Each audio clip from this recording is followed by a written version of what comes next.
Salutations friends, welcome back to my channel. Today's video is going to be a really quick, just little sit down chit chat video. I like to kind of sit down and talk to you guys, especially when I see a lot of people are asking the same question or the same kind of question.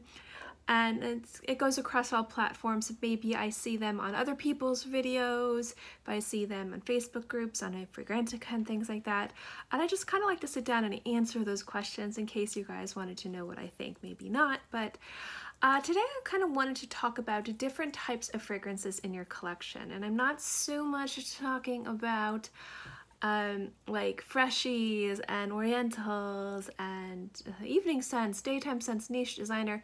I'm going to talk to you guys more about fragrances that are wearable, grab and go, and masterpieces and things like that, and what I feel a well-rounded collection is, or at least how I feel my collection should be, being a well-rounded collection, or how I work towards to make it a well-rounded collection.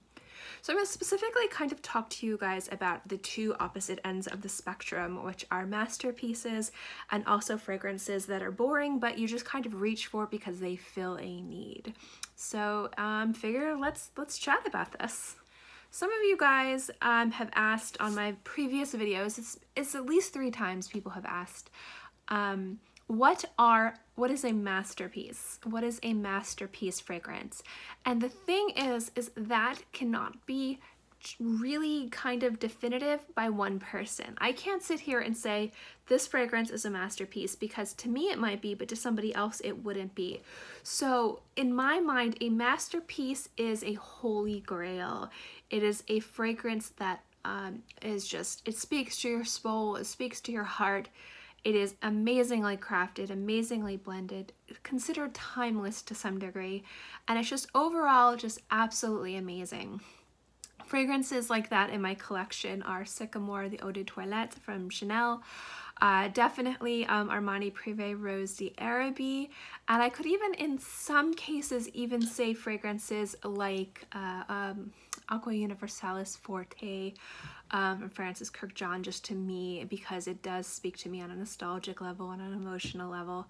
I would consider fragrances that aren't in my collection masterpieces. Richwood from Xerjoff is absolutely outstanding, and also Spice and Wood, which I do have in my collection, is not quite a masterpiece, but really close. It is just an absolutely solid fragrance and just is beautiful and perfect through and through. So that's my idea of a masterpiece. My idea of a masterpiece is perfection. And some of these you might think, oh, really? Really? And other things you're going to be like, yeah. And the thing is, everyone is different. It's very subjective. But masterpieces to me are fragrances that make your heart sing. They smell beautiful. They are absolutely perfect. And they're things that you love and need to have in your collection. Now, I know some people who are friends of mine who only collect masterpieces in full bottle form. They will not they don't have the space, they don't have the time, they don't even care. If it's not to them a masterpiece, they're gonna get decants or travel sizes or small bottles, or just wear through samples and continuously get samples. They do not want to add them to their collection because they want their collection to be masterpieces. And other people I know are the opposite way. They only want full bottles of the things they're going to wear a lot of times.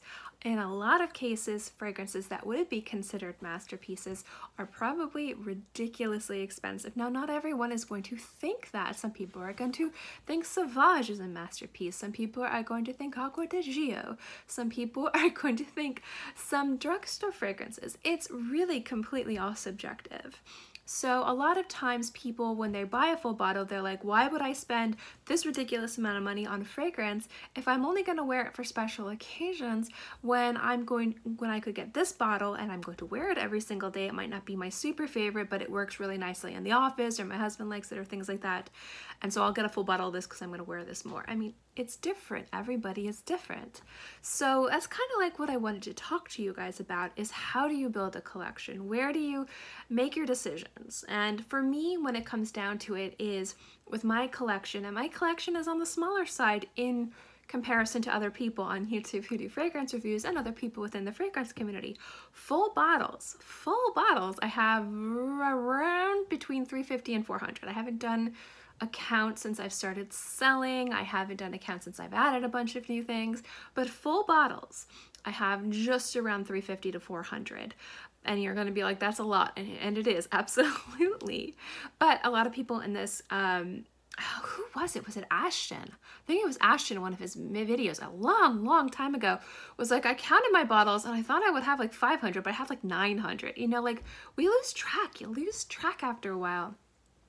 But that doesn't mean that our collections are, to us, solid and complete. A lot of times, with me specifically, when I'm thinking about adding fragrances to my collection and completing a collection, it has to do with holes in my collection. It has to do, I need more grab and goes, more wearable fragrances that I can wear every day because it's going to be a really hot summer. Or I really want to add another 1 or 2 more fragrances that I consider masterpieces or holy grails or just absolutely exquisite, because I've been getting so many grab and goes, I feel like I need to balance it. Or I need to get more feminine fragrances because I've really been adding a lot of masculine fragrances. Or I need more unisex, or I need more natural. You know, like I go and I kind of evaluate where I'm at and I decide this is what I need to round it out. I don't have a specific number when it comes to my collection, but I definitely want to be able to open the cabinet and know what I want and not be like, oh, maybe I should have gotten this when I was at Neiman Marcus, or maybe I should have ordered this when I was on Lucky Scent, and things like that. So I'm always constantly trying to fill holes in that regard. But when it comes down to collecting and it comes to masterpieces, or when it comes down to fragrances that are just that you grab and you throw on, they're kind of like your favorite sweater or your favorite pair of shoes, you don't even think about it, you just go for it. That to me is a great way to start collecting and not really focusing on masterpieces. Also, my fingers are blue. It's because I just washed my hair. So please forgive my blue fingers. I just noticed them now. But there's no right or wrong way to collect, and I talked about this before in a variety of different videos. But if you're wondering what a masterpiece is, if you're wondering what a holy grail is, do not listen to the fragrance community. Listen to yourself. What fragrance do you love? If it is a fragrance that everyone else hates, but to you it is absolute perfection, that is a masterpiece. A masterpiece to me transcends just smelling good. There's something about it that brings you joy. There's something about that brings you excitement. You're excited to wear it. When you wear it, maybe you haven't worn it in a few weeks and you're just like, why was I wearing this for a few weeks? It's so good. Why do I stop wearing it? You know, to me, that's what a masterpiece is. And for some of us, it is very popular fragrances, and they're popular for a reason. For some of us, it is luxury high-end fragrances because maybe that's the type of complexity that we want, and that this house and this price point tends to lean towards this direction that we really enjoy. But that doesn't mean that a masterpiece is expensive. It doesn't mean a masterpiece is these 3 fragrances.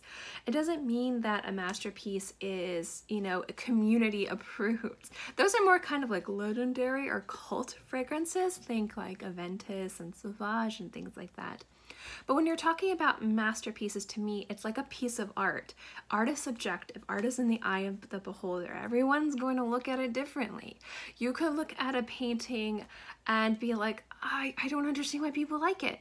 I know people that look at the Mona Lisa, ridiculously talented artists who look at the Mona Lisa and like, that is the most overrated piece of trash I've ever seen. But to millions and maybe even billions of people, that, not fragrance, that painting is inspiration. It brings them joy. It brings them just an overwhelming amount of happiness. And you know, just because one person doesn't like it doesn't mean that it doesn't have any value to a variety of other people, but that also doesn't mean that that person doesn't have a right to have that opinion, and that doesn't mean that they, you know, and that's kind of like what I was thinking when I wanted to talk about this video, is I kind of just like wanted to chat with you guys and say, like, if you come to my videos and you hear me talk about holy grails, you hear me talk about masterpieces, you hear me talk about fragrances that maybe aren't like have a wow factor or very exciting, but I wear all the time, it's because fragrance, there's a variety of different ways that you can participate in this community and really participate in enjoying fragrances.